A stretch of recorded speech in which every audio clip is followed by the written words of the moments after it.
A few examples with you about solving equations containing integers.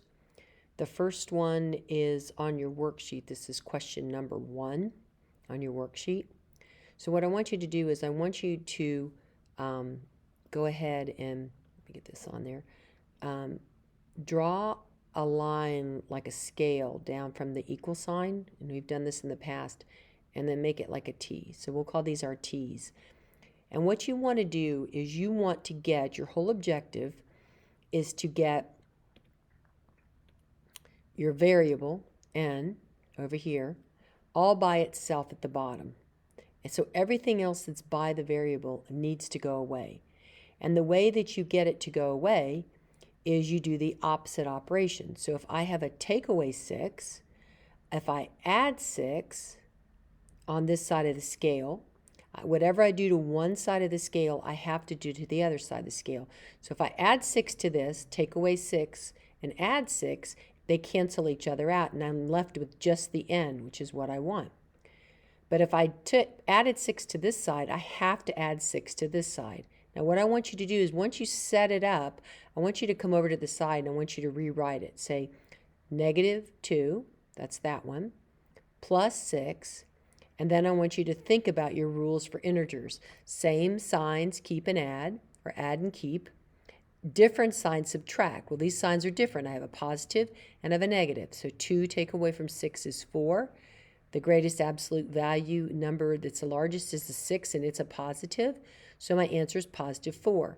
I can always go back and check that by plugging, because I said n equals 4. If I plug it back into my equation, 4, I'm going to come up here, 4, which is what my n is. See, that's what we came up with. Put it back in my original equation, minus 6, and it should, when I solve it, should equal -2 if I did it right. So I have a subtraction. So remember, I have to do my subtraction work. This is why we practice so much with the basics. I've got to do my keep, change, change to be able to solve this. So I'm going to keep, change, change. Different signs, find the difference. 4 take away from 6 is 2. Keep the sign of the bigger number, which is the 6, -2. Well, you'll see that equals, right? It's a check. It works out. So I know that this is my correct answer, so I'm going to go ahead and box it in. All right, let's take another one. You might have to go back and watch this a couple times just to watch the process. Get your balance scale, or your T. I want to get y by itself. Okay, so this is question 4 on your worksheet, y by itself. So I want to get y down here equal to something.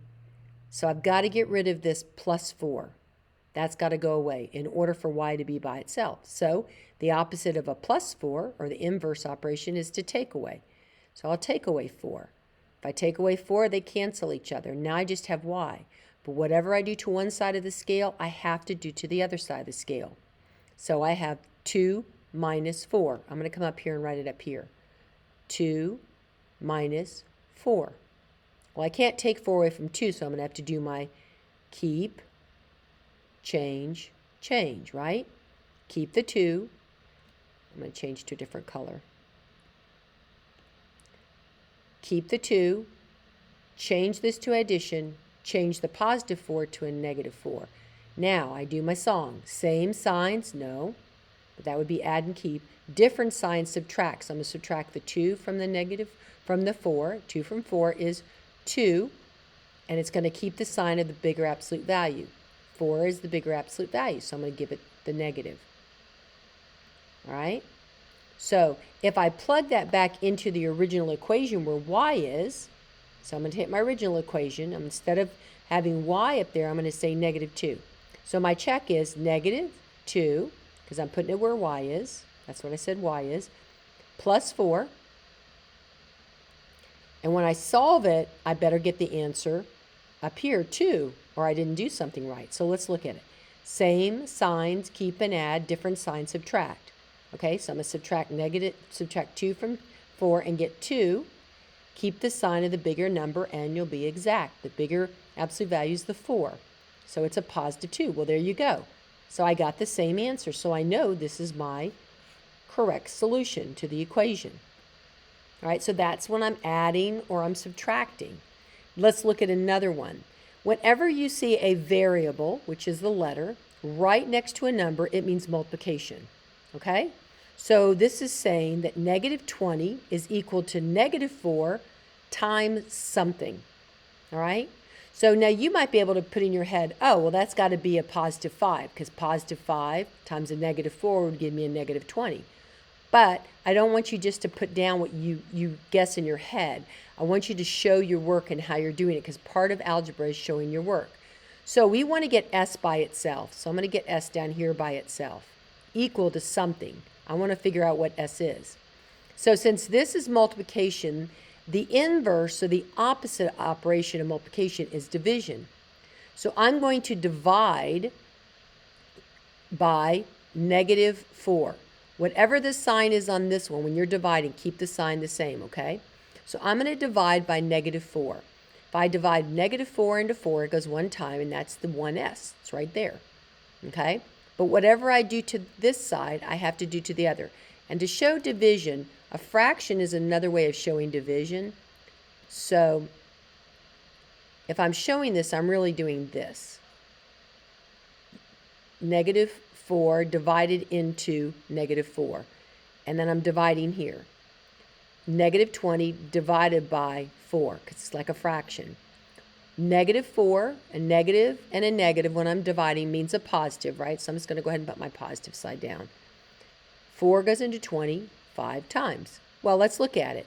If I plug in 5 in here, so let's go. Negative 4 times positive 5 equals negative 20. And it checks. It works. So I always want to check it out. So this is the solution to my problem. Okay? I just want you to work right now with those. When I have, this is the most difficult one. When I have multiplication, I have to divide by the same number that's next to the variable. Okay? And this is difficult because I have to think about what my whole process is when I'm doing it.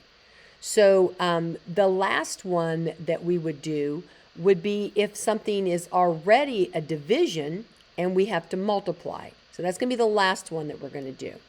So I'm going to erase over here, and we'll look at that really quick. Let's just erase this.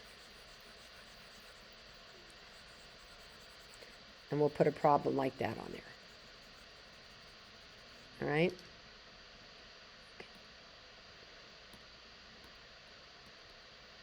Okay. So let's do the problem M. This is question number 10. M over negative 2. This means division, guys. M divided by negative 2. Because fractions are division. They're cutting it into pieces. All right, so let's make our balance.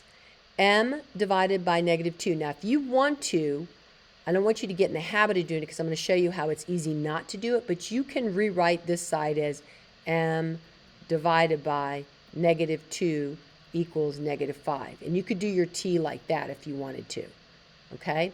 But I'm going to show you how you don't have to go ahead and rewrite it. All right, so the opposite of division, because we want to get M by itself, the opposite or inverse of dividing is multiplying. The opposite of adding is subtracting. The opposite of subtracting is adding. The opposite of multiplying is dividing. And the opposite of dividing is multiplying. So whatever the number is that's here, we're going to multiply that. So negative 2 over negative 2 basically cancels each other out. So I'm going to multiply by negative 2, so I get M by itself. But if I do that to this side, I have to do it to this side. So I come over here, and I multiply this by negative 2. And a negative times a negative is a positive. I'm just going to do that so I remember. And 5 times 2 is 10. So my answer is 10. And think about, if I plug in 10 where the M is, and I say, and we'll just do it in this formula here, 10 divided by negative 2 equals, well, different sign, so we know our answer is going to be negative. 2 goes into 10 5 times. Well, look, this answer is the same as the answer up here, right? The one we got up here. So we can check it. So that is a valid solution. to our equation. Okay? Now, if you're getting confused about certain things, we'll walk through and keep walking through. You're going to have to practice it. But you have to remember your rules for the integers in order to not have that be kind of taking over your brain when you're trying to do the equations. That's why it's really important to practice those and get those down. Okay? We'll talk more about this. This will get you started, and we'll work on those problems more, okay?